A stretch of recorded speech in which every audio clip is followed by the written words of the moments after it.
December 2020 আজকে একটি বিজয়ের এবং এই ডিসেম্বর মাসের গান দিয়ে তোমাদেরকে স্বাগত জানাচ্ছি। এক নদীর রক্ত পেরিয়ে বাংলার আকাশে রক্তিম সূর্য আনলে যারা, তোমাদের ঋণ কোনদিন শোধ হবে না, না না না শোধ হবে না। মৃত্যুর মুখোমুখি দাঁড়িয়ে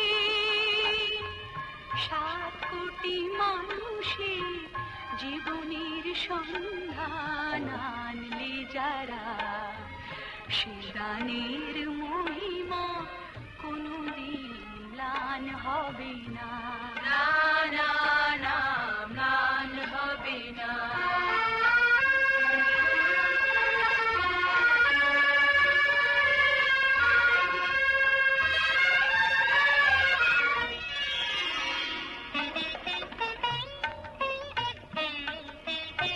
হয়তো বা ইতিহাসে তোমাদের নাম লেখা রবে না, হয়তো বা ইতিহাসে তোমাদের নাম লেখা রবে না। বড় বড় লোকেদের ভিড়ে জ্ঞানী আর গুণীদের আসরে তোমাদের কথা কেউ পাবে না। তবু হে বিজয়ী বীর মুক্তি সেনা, তোমাদের ঋণ কোনদিন শোধ হবে না, না না না শোধ হবে না।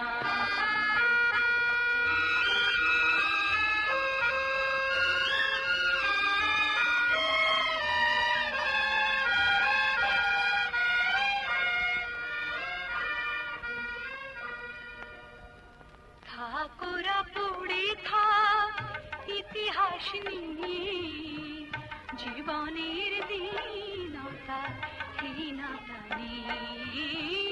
থাকোরা পড়ে থাক ইতিহাস নিয়ে, জীবনের দীনতা হীনতা নিয়ে।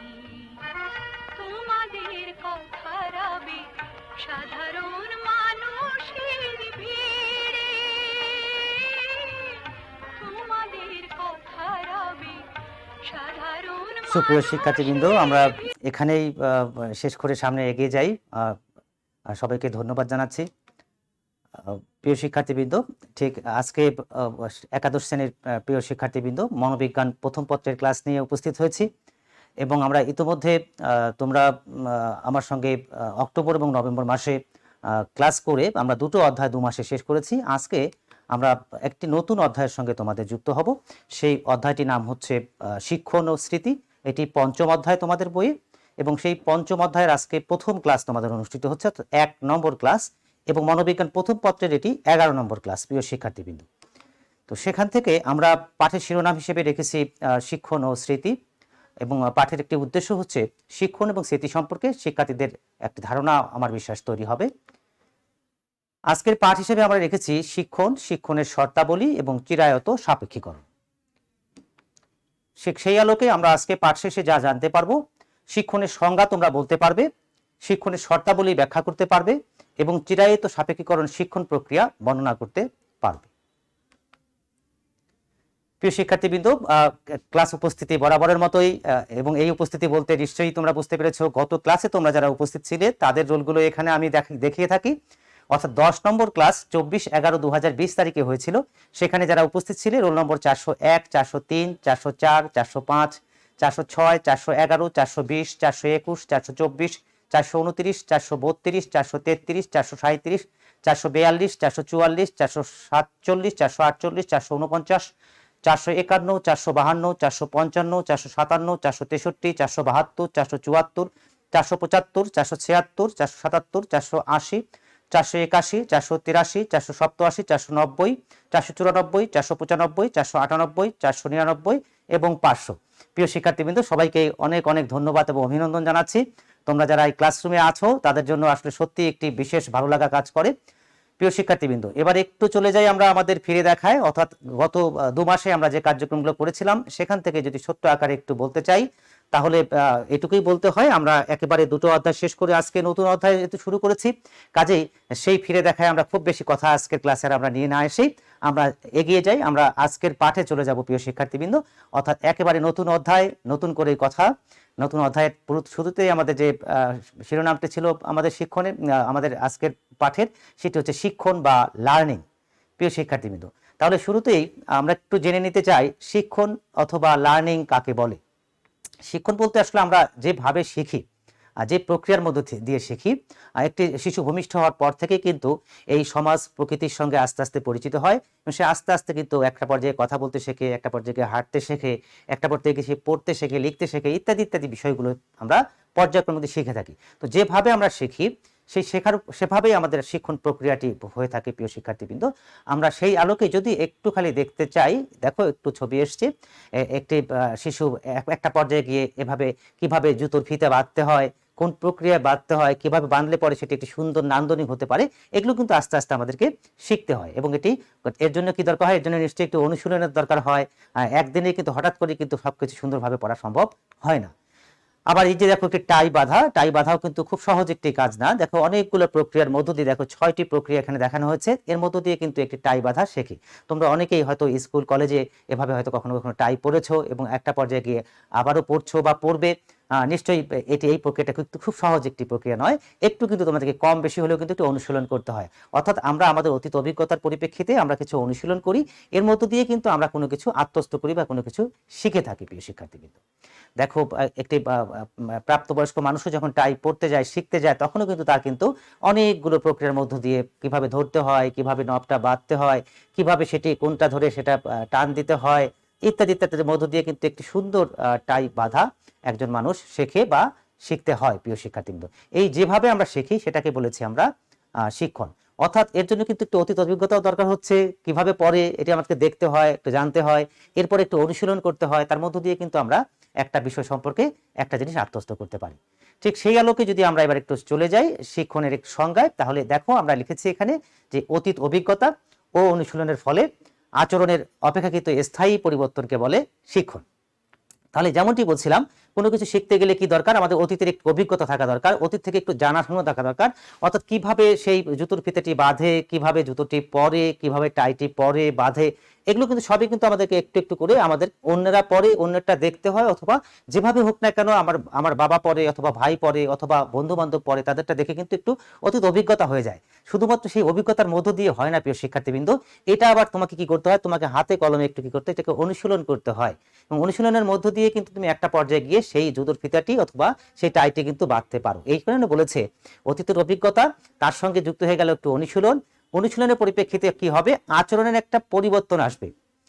আমরা বলে থাকি আচরণের যদি পরিবর্তন আসে তাহলেই বলবো যে আমরা শিক্ষণ। আগে তুমি জুতোর ফিতা বাঁধতে পারতে না, তোমার জুতোর ফিতা আসলে পরে জুতো আসলে একরকম আচরণ করতে, টাই সময় সামনে আসলে পরে তুমি যখন শেখনি তখন কিন্তু একরকম আচরণ করতে। যখন তুমি এটা শিখে গেলে তোমার কিন্তু আচরণে তখন একটা পরিবর্তন হয়ে গেল এবং এই পরিবর্তনটাকে বলেছে কি? অপেক্ষাকৃত স্থায়ী পরিবর্তন। প্রিয় শিক্ষার্থীবৃন্দ, স্থায়ী পরিবর্তন বলতে আমরা জানি যে সাধারণত চিরস্থায়ীর কথা বলে, কিন্তু অপেক্ষাকৃত স্থায়ী কথাটার অর্থ হচ্ছে তুলনামূলক বা অপেক্ষাকৃত স্থায়ী। সবকিছুই আমাদের একেবারে চিরস্থায়ী হবে, চিরজীবন স্থায়ী হবে এমনটি না। আমরা যা কিছু শিখি তা আমরা নিশ্চয়ই আমাদের যে সময় পর্যন্ত সেটি অপেক্ষাকৃত এটা দরকার, সেই পর্যন্ত আমাদের সেটি মনে রাখতেই হয়। সেই পর্যন্ত মনে রাখতে পারলে সেটাকে আমরা বলে থাকি অপেক্ষাকৃত স্থায়ী। অর্থাৎ যে জিনিসটা যে মাত্রা পর্যন্ত আমাদের মনে থাকা উচিত, কাঙ্ক্ষিত, সেই পর্যন্ত যদি মনে থাকে তখন সেটাকে আমরা বলে থাকি অপেক্ষাকৃত স্থায়ী। যেমনটি ধরে নাও যে তুমি ছোটবেলায় কিছু তুমি কবিতা বা ছড়া শিখেছিলে এবং তোমাকে ক্লাস 1 বা 2 পাস করতে গিয়ে তোমাকে কিন্তু সেটি পরীক্ষায় লিখতে হয়েছে, এর মধ্যে দিয়ে তোমার কিন্তু আমরা ধরে নিয়েছিলাম তোমার শিক্ষণটি হয়েছে। তো আজকের দিনে এসে যখন তোমাকে সেই ছড়া বা কবিতাগুলো জিজ্ঞেস করছি, তোমার সবগুলো মনে নেই, কিছু মনে আছে, কিছু হয়তো মনে নেই। এখন কি আমি বলবো যে তোমার যেহেতু মনে নেই আজকের দিনে, কাজে তোমার শিক্ষণ হয়নি? প্রিয় শিক্ষার্থীবৃন্দ, শিক্ষণ হয়েছে কারণ ওই বিষয়গুলো তোমার ওই ওই পর্যায় পর্যন্ত তোমার অবশ্যই মনে রাখা উচিত ছিল। সেই জায়গাটা তুমি কিন্তু পরীক্ষা পাশ করে লিখে কিন্তু পাশ করে কিন্তু উত্তীর্ণ হয়েছো। কাজেই যে জিনিসটি যে মাত্রা পর্যন্ত তোমার মনে রাখা উচিত সেই মাত্রা পর্যন্ত যদি তোমার মনে থাকে, সেই সময় পর্যন্ত যদি মনে থাকে, তখন তাকে বলে থাকি আমরা অপেক্ষাকৃত স্থায়ী। অর্থাৎ একেবারে চিরস্থায়ী না। শিক্ষণ হয় আমরা শিখি, একটা পর্যায়ে গিয়ে কিছু কিছু জিনিস আমরা ভুলেও যেতে পারি, কিন্তু যে জিনিসটি যে মাত্রা পর্যন্ত মনে থাকাটা উচিত কাঙ্ক্ষিত সেটা আমাদের মনে থাকা দরকার। এই কারণে বলেছে অপেক্ষাকৃত স্থায়ী পরিবর্তন। আচরণের মধ্যে একটি পরিবর্তন আসবে, এই পরিবর্তনটা তুলনামূলকভাবে একটু স্থায়ী হবে। এবং এই সংজ্ঞাটাকে ভাঙলে আমরা তিনটি জিনিস পাই। একটি হচ্ছে আচরণের পরিবর্তন, অর্থাৎ আগে যেমনটি আচরণ করতে এখন নিশ্চয়ই শেখার পরিপ্রেক্ষিতে তুমি সেই আচরণটি করবে না। ছোট্ট একটি বাচ্চাকে শেখানো হয়েছে বড় মানুষ আসলে পরে সুন্দর করে সালাম দিতে হয়। দেখা গেল কি এটি সে বাড়িতে শিক্ষণ করেছে, কিন্তু একজন হয়তো এসছে, হয়তো সালামটা দিল, আবার পরে একজন এসছে সে সালামটা দিচ্ছে না, আবার পরে আরেকজন এসছে সে সালামটা দিচ্ছে না। অর্থাৎ আচরণের মধ্যে কিন্তু তখন আমরা বলতে পারছি যে পরিবর্তনটা কিন্তু তখন পর্যন্ত হয়নি।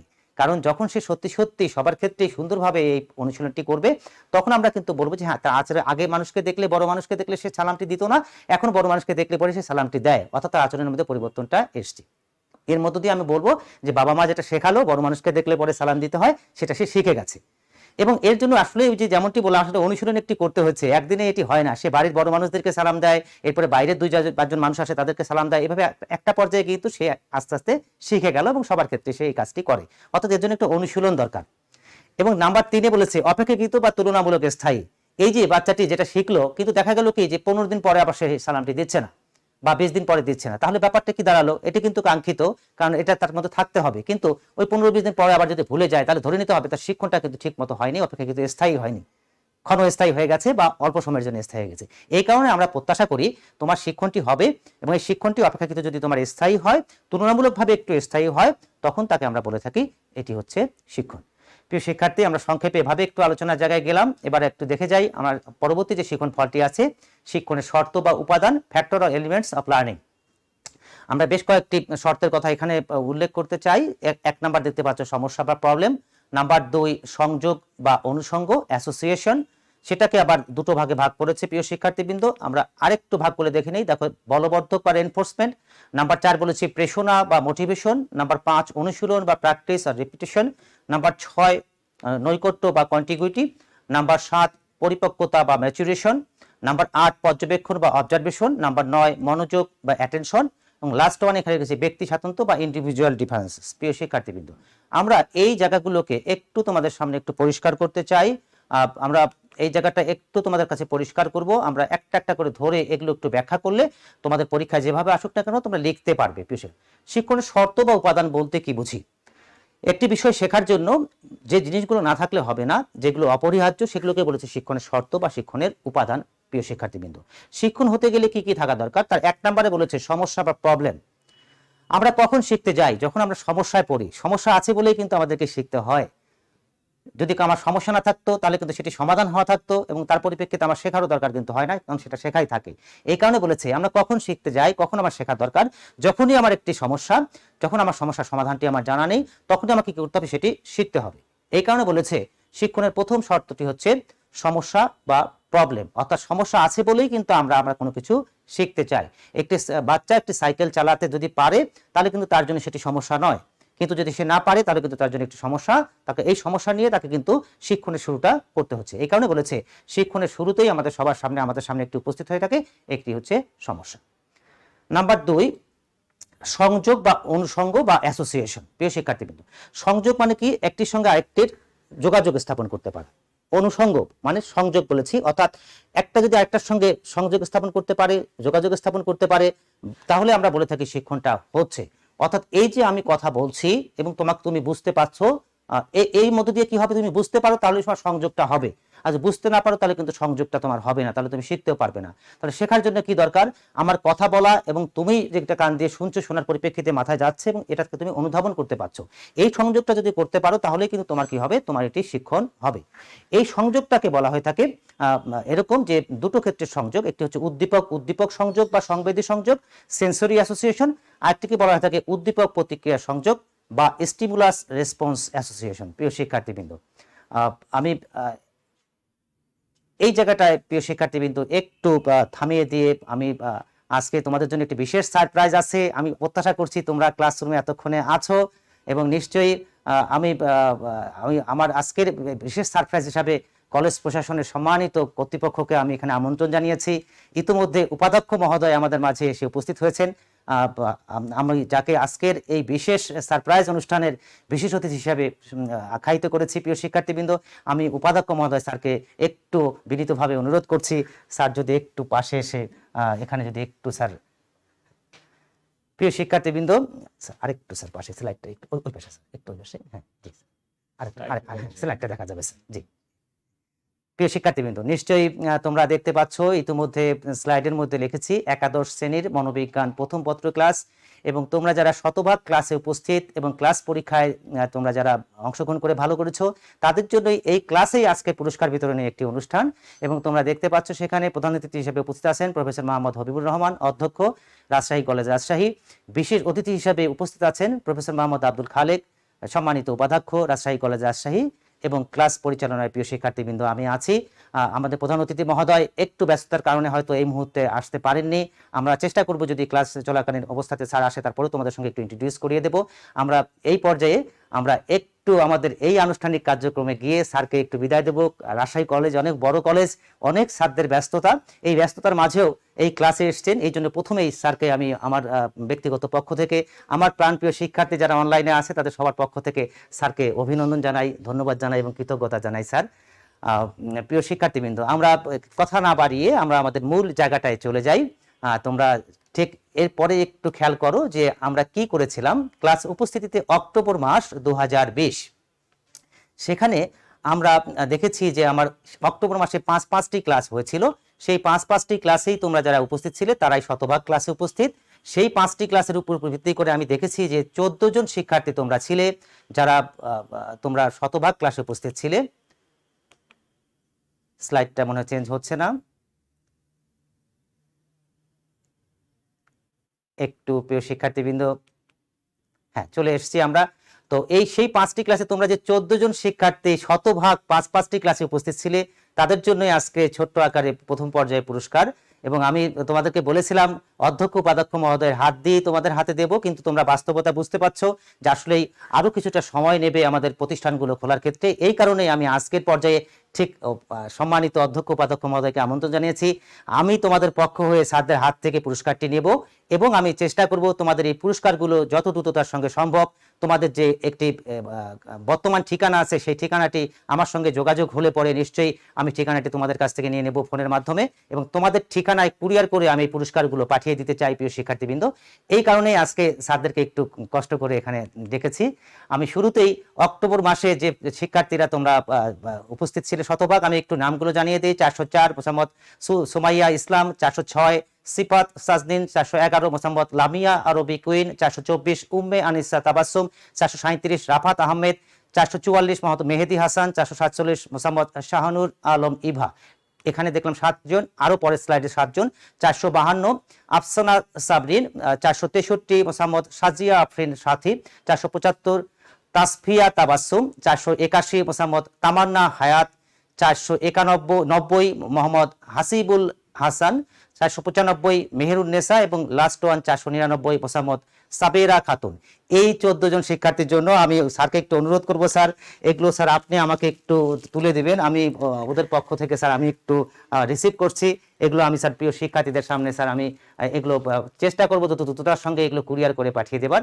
এই ছিল, এখানে ছিল 7টি, আরও এখানে স্যার 7টি বই আছে। প্রিয় শিক্ষার্থীবৃন্দ, যেমনটা তোমাদেরকে বলেছিলাম আমি তোমাদেরকে বই উপহার দেব, এবং আরেকটি সাথে করে 14 জনের জন্য ছিল আমাদের এখানে হচ্ছে 14টা কলমও এখানে আছে প্রিয় শিক্ষার্থীবৃন্দ। এই 14টি কলমও নিশ্চয়ই তোমাদের ঠিকানায় পৌঁছে যাবে। তো প্রিয় শিক্ষার্থীবৃন্দ, আমরা এই 14 জনের জন্য আমাদের অক্টোবর মাসের পরিপ্রেক্ষিতে যে আমাদের যে কার্যক্রমটি ছিল সেই কার্যক্রমটি আমরা অক্টোবর মাস শতভাগ ক্লাস উপস্থিতি এবং তার সঙ্গে যে বিষয়টি ছিল প্রিয় শিক্ষার্থীবৃন্দ, আমরা একটু পরের স্লাইডে গিয়ে একটু দেখে নেই। ঠিক খেয়াল করো, আমরা সেই মাসে যে কাজটি করেছিলাম সেই মাসে আমরা একটি পরীক্ষাও নিয়েছিলাম। সেই একটি অধ্যায় যেমন শেষ করেছি সেই অধ্যায়ের উপর ভিত্তি করে একটি ক্লাস টেস্ট পরীক্ষা, যেটাকে আমরা 1 নং ক্লাস টেস্ট বলেছি। সেখানে তোমরা যারা ছিলে, আমি একটু দ্রুততার সঙ্গে স্যার ওদের স্লাইডগুলো একটু দেখিয়ে দেই। ওদের অভিনন্দন জানিয়েছি 14 জন শিক্ষার্থীকে একটি করে ফুল দিয়ে। জাস্ট ওরা একটু খালি দেখে নিক স্লাইডগুলো। শতভাগ ক্লাসে উপস্থিতি, শুধুমাত্র বই বা কলমে পুরস্কার নয় প্রিয় শিক্ষার্থীবৃন্দ, অনলাইনের মাধ্যমে এভাবে এই তথ্যগুলো তোমাদেরকে জানিয়ে দিচ্ছি এই ছবিগুলোর মধ্য দিয়ে। তোমরা অনেক বেশি সিনসিয়ার, অনেক বেশি দায়িত্বপরায়ণ, এবং তোমরা সত্যি সত্যি রাজশাহী কলেজ যে অনলাইন ক্লাস কার্যক্রমগুলো চালাচ্ছে সেগুলোকে তোমরা খুবই আন্তরিকভাবে নিয়েছো এবং তোমরা ক্লাসের সঙ্গে আছো। এই প্রিয় শিক্ষার্থীবৃন্দ, আমাদের 14 জন শিক্ষার্থী। এরপরে আমি আরো প্রায় বেশ কয়েকজন শিক্ষার্থী যারা মাত্র একটি ক্লাস মিস করেছো তাদের রোল রেখেছি 401, 403, 405, 420, 432, 448, 449, 483, 487, 494 এবং লাস্ট ওয়ান 498। এই শিক্ষার্থীরাও মাত্র একটি ক্লাস মিস করেছে, যার কারণে তাদেরকে অভিনন্দন জানাচ্ছি। এরপরেই যে 1 নম্বর ক্লাস টেস্ট পরীক্ষাটি নিয়েছিলাম প্রথম অধ্যায়ের উপর ভিত্তি করে, সেই পরীক্ষায় তোমরা সরাসরি এখানে পরীক্ষায় অংশগ্রহণ করেছো, এবং যারা পরীক্ষা অংশগ্রহণ করেছে সকলকে আমি ধন্যবাদ এবং অভিনন্দন জানাচ্ছি। এবং তোমরা যারা ফোনও করেছিলে এর মধ্যে নাম্বারটি আমাকে জানিয়ে দিয়েছো, আমরা মূল্যায়নও করেছিলাম তোমাদেরকে দিয়ে এখানে অনলাইনের মাধ্যমে, এবং আমি একটি সততার পরীক্ষার কথা বলেছিলাম। তোমরা সততার সঙ্গে 4 জন শিক্ষার্থী সর্বোচ্চ নম্বর পেয়েছে 447, 437, 451 এবং 498। তারা 25 পেয়েছে একজন শিক্ষার্থী, এবং বাদবাকি শিক্ষার্থীরা আমরা দেখতে পাচ্ছি 24 পেয়েছে। প্রিয় শিক্ষার্থীবৃন্দ, এই 4 জন শিক্ষার্থীর জন্য নিশ্চয়ই তোমাদের জন্য আমার মনোবিজ্ঞান বিভাগের পক্ষ থেকে এবং আমার ব্যক্তিগত পক্ষ থেকে মনোবিজ্ঞানের সিম্বল সম্বলিত বিশেষ কতগুলো পুরস্কার তোমাদের থাকে। এই পুরস্কারগুলো যারা পরীক্ষায় ভালো করো তাদেরকে দেই। আমি এই পুরস্কারগুলো স্যারের মাধ্যমেই আমি এগুলোকে আমি নিয়ে নিচ্ছি এবং তোমাদের কাছে নিশ্চয়ই এগুলো আমি পাঠিয়ে দেবো। প্রিয় শিক্ষার্থীবৃন্দ, আজকে যেহেতু স্যারের মাধ্যমে আমি দেওয়ার সুযোগটি পেলাম, কাজেই পাঠিয়ে দেবো। আমরা এরপরে চলে যাই আমাদের ক্লাস উপস্থিতি নভেম্বর 2020। এখানে সত্যি অনেক ভালো লাগার একটি বিষয় যে এর পরিপ্রেক্ষিতে আমি দেখেছি যে আরো অনেক বেশি সংখ্যক শিক্ষার্থী সেখানে উপস্থিত হয়েছে। সেখানেও 5টি ক্লাস হয়েছিল এবং শতভাগ ক্লাস উপস্থিতির মধ্যে আমি নভেম্বর মাসে দেখেছি সেখানে প্রায় বলা যায় প্রায় 30 জন শিক্ষার্থী তোমরা শতভাগ ক্লাসে উপস্থিত ছিলে, যেটি আমাদেরকে অনেক বেশি অনুপ্রাণিত করছে। তাদের রোলগুলো একটু দেখিয়ে দিচ্ছি। রোল নম্বর 403 মোসাম্মদ সুমাইয়া খাতুন, 404 মোসাম্মদ সুমাইয়া ইসলাম, 405 সানজিদা ইসলাম, 406 সিফাত সাজনিন, 411 মোসাম্মদ লামিয়া অরবি কুইন, 420 মোহাম্মদ রুবায়াত হাসান রিজবি, 424 উম্মে আনিসা তাবাসসুম।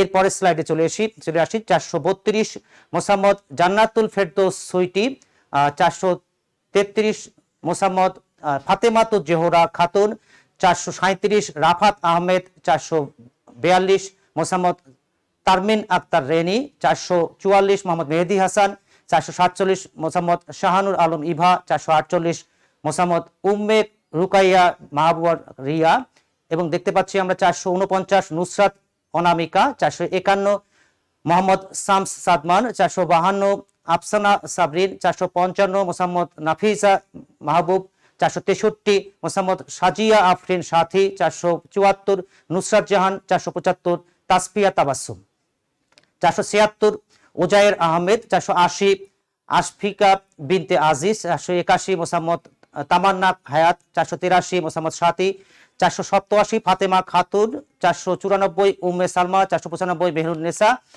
498 অনামিকা প্রামাণিক, এবং লাস্ট ওয়ান 499 মোসাম্মদ সাবিরা খাতুন। আমরা 30 জন শিক্ষার্থীর নাম এখানে ঘোষণা করলাম যারা 5টি ক্লাসে করে শতভাগ ক্লাসে তোমরা উপস্থিত আছো। প্রিয় শিক্ষার্থীবৃন্দ, তোমাদের জন্য পুরস্কার হিসেবে আমি এবার রেখেছি সবার জন্য একটি করে অভিনন্দন পত্র। প্রিয় শিক্ষার্থীবৃন্দ, আমি দেখতে পাচ্ছি স্লাইডটা একটু নিচের দিকে মনে হয় এখন সেট আপ করতে গিয়ে একটু ভেঙে গেছে। নিতাই কুমার সাহা, সহকারী অধ্যাপক মনোবিজ্ঞান, কথাটা বাম দিকে চলে গেছে, রাজশাহী কলেজ রাজশাহী। প্রিয় শিক্ষার্থীবৃন্দ, এমনি ভাবে প্রত্যেক শিক্ষার্থীর জন্য এরকম একটি করে তোমাদের অভিনন্দন পত্র আছে।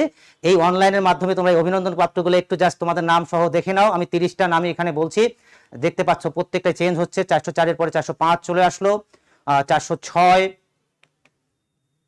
411, 420, 424। আমি রোলগুলো বলছি, নামগুলো ইতিমধ্যে বলেছি। 432, 433, 437, 442, 444, 447, 448। তোমরা প্রয়োজনে এগুলো একটা সময় তোমাদের সংগ্রহে রাখবার জন্য তোমরা স্ক্রিনশট দিয়ে রেখে দিতে পারবা, আর আমিও উপস্থিত হলে পরে তোমাদেরকে চেষ্টা করব এই অভিনন্দন পত্রগুলো দেবার। 449, তার আগে একটি মনে হয় আমি বাদ দিয়ে আসলাম হয়তো, 448, 449, 451, 452, 455, 463, 474, 475, 476, 480, 481, 483, 487, 494, 495, 498, 499। প্রিয় শিক্ষার্থীবৃন্দ, এই ছিল আমাদের 30 জন শিক্ষার্থী যারা নভেম্বর মাসে শতভাগ ক্লাসে উপস্থিত। প্রিয় শিক্ষার্থীবৃন্দ, এবং এই মাসেও আমরা ঠিক ষষ্ঠ অধ্যায়টা পড়িয়ে সেখানেও আরেকটি ক্লাস টেস্ট পরীক্ষা নিয়েছি। সেটি 10 মার্চের ক্লাস টেস্ট পরীক্ষা ছিল, 2 নং ক্লাস টেস্ট পরীক্ষা। সেখানে তোমরা যারা ভালো করেছো অর্থাৎ 10-এর মধ্যে 10ই পেয়েছো, আমি ডান দিকে আমাদের নাম্বারগুলো শো করছে। রোল নম্বর 404 মোসাম্মদ সুমাইয়া ইসলাম, 411 মোসাম্মদ লামিয়া আরবি কুইন, 447 মোসাম্মদ শাহানুর আলম ইভা, 448 মোসাম্মদ উম্মে রুকাইয়া মাহারবিন রিয়া, 487 ফাতেমা খাতুন, 495 মেহরুন্নেসা এবং 498 অনামিকা প্রামাণিক। প্রিয় শিক্ষার্থীবৃন্দ, তোমরা যারা একটু আগে যারা শতভাগ ক্লাসে উপস্থিত ছিলে তাদের জন্য কিন্তু শুধুমাত্র অভিনন্দন পত্র নয়, তাদের জন্য কিন্তু 30টি পুরস্কার অর্থাৎ কলম রয়েছে। আমি সবার আগে স্যারের হাত থেকে এই কলমটা একটু রিসিভ করে নেই। সকল শিক্ষার্থীর জন্য একটি করে অভিনন্দন পত্র এবং প্রত্যেকের জন্য একটি করে কলম রয়েছে। ধন্যবাদ স্যারকে। এবং সর্বশেষ যেটা আমরা দেখতে পাচ্ছি ক্লাস টেস্ট পরীক্ষায়, সেখানে 7 জন শিক্ষার্থী রয়েছে। এই 7 জন শিক্ষার্থীর জন্য ধন্যবাদ, অভিনন্দন, এবং তাদের জন্য রয়েছে 7টি কলম। প্রিয় শিক্ষার্থীবৃন্দ, সেই 7টি কলমও আমি স্যারের মাধ্যমে আমি সেটাকে গ্রহণ করছি। এই ছিল আমাদের মোট পুরস্কার সংখ্যা, অর্থাৎ নভেম্বর মাসে আমাদের ছিল 14 জন হচ্ছে শতভাগ ক্লাসে উপস্থিত, এবং তার সঙ্গে আমরা দেখি 4 জন শিক্ষার্থী ছিল আমাদের পরীক্ষার পরিপ্রেক্ষিতে। এই ছিল আমাদের 14 এবং 7 আমরা দেখেছি। এরপরে আমরা দেখলাম যে 30 জন শতভাগ ক্লাসে নভেম্বর মাসে এবং 7 জন শিক্ষার্থী হচ্ছে এখানে ক্লাস পরীক্ষার পরিপ্রেক্ষিতে। এই মোট 55 জন শিক্ষার্থী আজকে পুরস্কৃত হলেন, এবং তোমাদের সবাইকে আবারও ধন্যবাদ এবং অভিনন্দন জানাই। প্রিয় শিক্ষার্থীবৃন্দ, একটু খালি ভালো লাগার জায়গাটা একটু উপাধ্যক্ষ মহোদয় এখানে উপস্থিত আছেন, এবং সম্মানিত অধ্যক্ষ মহোদয় নিশ্চয়ই ব্যস্ত থাকলেও স্যার হয়তো অনলাইনে ক্লাসটি দেখছেন। সেখান থেকে তিনি তোমাদের জন্য দোয়া, আশীর্বাদ, শুভকামনা জানিয়েছে। এই যে ছবিটি দেখতে পাচ্ছ, এটি হচ্ছে আমাদের তোমাদের আগের শিক্ষাবর্ষ 19-20 শিক্ষাবর্ষের যারা এখন দ্বাদশ শ্রেণীতে অধ্যয়নরত আছে তাদেরই ছবি। সেটি ক্লাসরুমে যখন আমরা থাকতাম তখন কিন্তু সশরীরে অধ্যক্ষ মহোদয় ক্লাসরুমে এসে অথবা উপাধ্যক্ষ মহোদয় ক্লাসরুমে এসে শিক্ষার্থীকে উজ্জীবিত করতো। এটি হচ্ছে তাদেরকেও সেই শতভাগ ক্লাসের অভিনন্দন পত্র আমি ক্লাসে দিচ্ছি। তোমরা দেখতে পাচ্ছ, ছবিটা দেখলেই দেখতে পাচ্ছ, এখানে আমি মাথাগুলো গুনেছি কতজন শিক্ষার্থী আছে। এখানেও প্রায় আনুমানিক 30-এর মতো বা 30-এর আশেপাশে কিন্তু শিক্ষার্থী সংখ্যা এই পুরস্কারের মঞ্চে আছে। তোমরাও কিন্তু সংখ্যায় সেই সংখ্যাটি আছো, সেটি আমাকে খুব ভালো লেগেছে যে আমাদের সরাসরি যখন ক্লাস হতো এবং তোমরা অনলাইনে ক্লাসের পরিপ্রেক্ষিতে খুব একটা পার্থক্য তোমরা করনি, এটি খুবই ভালো লাগার একটি জায়গা। আমরা যদি আরেকটু অতীতের ছবি দেখি, এটি হচ্ছে আরেকটি ক্লাসের প্রিয় শিক্ষার্থী, সেখানে আমি গুনেছি সেখানে প্রায় 25 থেকে 26 জন শিক্ষার্থী আরেকটি মাসে সেখানে তারা শতভাগ ক্লাসে উপস্থিত ছিল। এবং আরেকটি ছবি দেখতে পাচ্ছ, এখানেও আমি গুনেছি প্রায় 30-এর আশেপাশেই রয়েছে, এটিও শতভাগ ক্লাসে এবং ক্লাস পরীক্ষার পরিপ্রেক্ষিতে আরেকটি ছবি। এটি হচ্ছে এটা হচ্ছে সেই শিক্ষার্থী যারা কদিন আগে যাদের রেজাল্ট ঘোষণা হলো, যাদের সার্টিফিকেটটি যারা পাওয়ার অপেক্ষা রয়েছে, সেই দ্বাদশ শ্রেণীর শিক্ষার্থীবৃন্দ ভর্তির জন্য প্রস্তুতি নিচ্ছে। এই ছবিটা হচ্ছে তার আগের বছরের, অর্থাৎ এখন তারা বিভিন্ন বিশ্ববিদ্যালয়ে তারা ভর্তি হয়েছে প্রিয় শিক্ষার্থীবৃন্দ। এবং দেখতে পাচ্ছ সেখানেও কিন্তু সংখ্যাটি কিন্তু অনেক কম, অর্থাৎ পুরস্কার প্রাপ্ত বা শতভাগ ক্লাসে উপস্থিত সংখ্যাটা কিন্তু তোমরা যেমন 30 জনের মতো বা 14 জনের মতো আছো, বিভিন্ন সময় কিন্তু বাস্তবতা এমনটি ছিল। যে শিক্ষার্থী এখানে পুরস্কারটি নিচ্ছে সে ঢাকা বিশ্ববিদ্যালয়ে ইংরেজিতে কিন্তু ভর্তি হয়েছে। আমাদের প্রাণের শিক্ষার্থীরা নিশ্চয়ই এরকম ভালো ভালো বিশ্ববিদ্যালয়ে ভর্তির সুযোগটি তৈরি করে নেবে। প্রিয় শিক্ষার্থী, আরেকটি ছবি দেখতে পাচ্ছ, সেখানেও আমি মাথা গুনে দেখেছি, সেখানেও কিন্তু প্রায় 30-এর একটু কমই আছে। তো এই জায়গা থেকে ভালো লাগার যে জায়গাটি কাজ করে প্রিয় শিক্ষার্থী, কারণ হচ্ছে যে আগে যেমন তোমরা ক্লাসরুমে থাকতে অনলাইনের পরিপ্রেক্ষিতে তোমরা এটার সঙ্গে খাপ খাইয়ে নিতে পেরেছো। এবং আমরা আরেকটি কাজ করতাম, তোমরা যারা পুরস্কৃত হতে, এটি হচ্ছে ঠিক গত শিক্ষাবর্ষের আগের শিক্ষাবর্ষের যারা তোমরা প্রথম ক্লাসের পরীক্ষায় ভালো করেছিলে তাদেরকে নিয়ে অধ্যক্ষ স্যারকে সেদিন আর ক্লাসরুমে নিয়ে না গিয়ে আমরা অধ্যক্ষ স্যারের চেম্বারে এসেই স্যারের কাছ থেকে ধন্যবাদ এবং আশীর্বাদ আমরা গ্রহণ করেছি। সেই ছবিটিও তোমরা দেখতে পাচ্ছ প্রিয় শিক্ষার্থীবৃন্দ।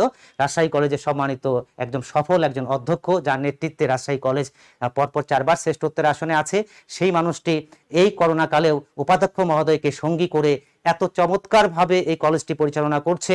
আমরা এই করোনাকে জয় করেই কিন্তু আমরা অনলাইন কার্যক্রমগুলো চালিয়ে যাচ্ছি।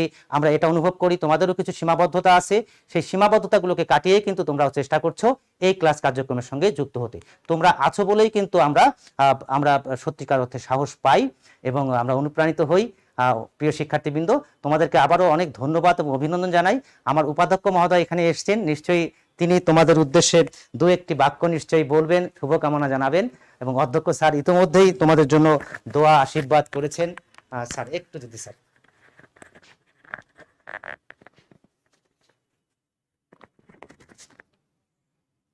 ধন্যবাদ ডক্টর নিতাই কুমার সাহা।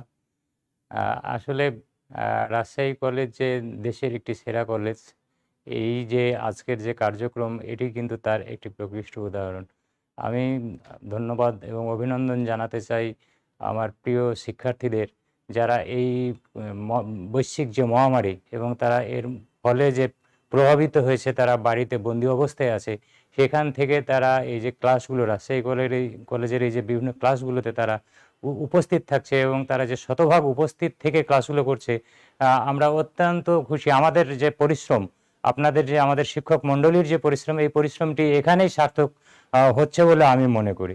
যে আমাদের সার্থকতা এখানে, এবং বাংলাদেশ সরকারের, আমাদের মাননীয় প্রধানমন্ত্রী, শিক্ষামন্ত্রী সহ শিক্ষা পরিবারের যে চাওয়া, যে একটি মানসম্মত শিক্ষা এই মহামারীর সময়েও চালিয়ে যাওয়া, যদিও পরীক্ষাগুলো আমরা ঠিকমতো ওইভাবে নিতে পারছি না, কিন্তু তারপরেও এই যে ক্লাস টেস্ট হচ্ছে, বিভিন্ন উপায়ে আমরা মূল্যায়ন কার্যক্রম যে করছি, এটি তার প্রকৃষ্ট উদাহরণ। এবং এগিয়ে যে যাচ্ছে, বাংলাদেশ যে ডিজিটালিও এগিয়ে গেছে, এটি তার উদাহরণ। তো তোমাদের এই পরিশ্রম, তোমরা কষ্ট করে পরিশ্রম করে যে ক্লাসগুলো করছো, স্যারদের সাথে সংযুক্ত থাকছো, স্যারদের সাথে শেয়ার করছো, এই জন্য তোমাদের ধন্যবাদ জানাই। তোমরা যে যেখানেই থাকো, সুস্থ থাকো পরিবার পরিজনের সাথে, তবে স্বাস্থ্যবিধি মেনে জীবন অতিবাহিত করো, সবসময় সতর্ক এবং সাবধান থাকো।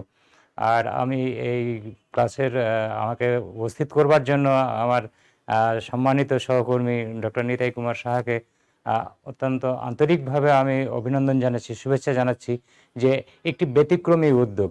আসলে আমরা যখন শ্রেণী কার্যক্রম চালু ছিল, পাঠদান কার্যক্রম যখন চলতো, যখন শিক্ষার্থীরা আমার ক্লাসে উপস্থিত থাকতো, তখন যে ধরনের কার্যক্রম নেওয়া হতো, নিতাইবাবু যেভাবে নিতেন আর কি, ঠিক একই একটি আবহ তৈরি করার তিনি চেষ্টা করছেন। অর্থাৎ শিক্ষার্থীদের আকৃষ্ট করবার, যে একটু নতুন কিছু করবার, একটু আনন্দদায়কভাবে ক্লাসগুলো করবার যে তার প্রয়াস, আমি তার এই প্রয়াসকে অভিবাদন জানাই।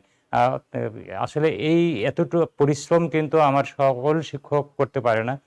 এর মধ্যে আমাদের যে 241 জন শিক্ষক আছে, প্রায় 250 জন এই রাজশাহী কলেজে, এই 250 জন শিক্ষকের মধ্যে কিন্তু অল্প কয়েকজনই অত্যন্ত পরিশ্রমী শিক্ষক আছেন। তার মধ্যে কিন্তু আমাদের যে দেশসেরা শিক্ষক ডক্টর নিতাই কুমার সাহা কিন্তু আমাদের শ্রেষ্ঠ শিক্ষকও বটে জাতীয় পর্যায়ের। তো তিনি যে চেষ্টা করেন, পরিশ্রম করেন, তার যে চিন্তা ভাবনা, সৃজনশীলতা, সেটিকে তিনি কাজে লাগান। তো এই কাজে লাগানোটা তোমাদের কিঞ্চিত পরিমাণেও যদি উপকার লাগে, তোমরা এখান থেকে যদি শিক্ষা গ্রহণ করো, তাহলে সেখানেই আমাদের সার্থকতা। আমি মনে করি যে তোমরা নিশ্চয়ই স্যারের এই পরিশ্রমের মূল্য দেবা এবং নিজেদেরকে সেইভাবেই প্রস্তুত করবা, তোমরা পড়াশোনা করবা ঠিক মতো। স্যার যে কতগুলো পুরস্কারের ব্যবস্থা করেছে, এইটা তোমরা কি কল্পনা করতে পেরেছিলে কখনো যে এরকম কিছু ঘটতে পারে? কিন্তু তোমাদের স্যার কত পরিশ্রম করে এইভাবে সাজিয়েছে এই পুরো বিষয়টিকে, এবং তিনি এইগুলি পুরস্কারগুলো কিন্তু তিনি নিজের পয়সা দিয়েই কিনেছেন, কিন্তু তিনি কিন্তু আমাদের কাছে কিন্তু পয়সা চাননি।